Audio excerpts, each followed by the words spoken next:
Yo, what's up mga kaibigan? Nalina tayo magkwentuhan. Opisyal nang dumating sa Los Angeles, California si Luka Doncic at totoong-totoo na nga ito mga kaibigan. Lakers na talaga siya. Sa statement na nilabas si Luka matapos na maganap ang nakakagulat na trade niya patungo sa Lakers, siya ay nagpasalamat sa mga fans at sa lugar ng Dallas subalit hindi nga sa front office. Sinabi din ni Luka na gusto niya sanang tapusin ang career niya sa Mavs at gusto niya nga sanang magdala ng championship dito. Subalit sa isang separate post naman ay sinabi niya na maglalaro siya na may same passion, joy at goal at yun nga daw ay mag-uwi ng championship. Sa ngayon ay nagpapagaling pa sa injury si Luka at inaasahan na makakapaglaro na siya bago pa man sumapit ang NBA All-Star Weekend. Ito nga yung mga trade o pag-alis ng player sa isang team na walang galit na nararamdaman ang mga fans sa parte ni Luka. Kung literal nga nabigyan ni Doncic ng 50 points ang Mavs at i-trash talk nito ang front office, malamang ay susuportahan pa nga ito ng Mavs fans dahil naiintindihan nila ang sama ng loob na meron si Luka sa ngayon. Ang matrade nga matapos sa dalhin ng team na ito sa NBA Finals despite not having the same talent kumpara sa mga iba pang bigating teams, ang mag-average ng 33 points, 9 rebounds and 9 assists per game,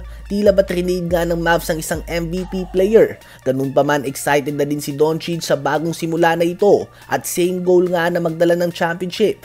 Tiyak na hindi magiging madali ito lalo na at kung wala nga silang makuhang matinong big man bago matapos ang trade deadline. Sumalit ayon sa multiple reports, hindi pa nga tapos ang Lakers na gumawa ng galaw. Ano ba ang masasabi nyo tungkol dito? Speaking of Dallas Mavericks, sa unang game nila na officially ay wala na si Luka Doncic sa kanilang team ay first quarter pa lang binigyan na nga nila kaagad ang Cleveland Cavaliers ng 50 points. Tila ba wala nga sa kanilang sarili ang mga players at coaches ng Mavs? Tila ba hindi pa nga nila napoproseso ang lahat ng nangyayari? Hanggang sa tinambakan na nga sila ng tuluyan ng Cavs at natapos ang game na ito sa score na 144-101. 8 players ng Cavs ang nagtala ng double digits sa pangunan ng 27 points si Sam Merrill, 22 points, 11 rebounds and 4 blocks si Evan Mobley at 17 points and 10 assists si Darius Garland.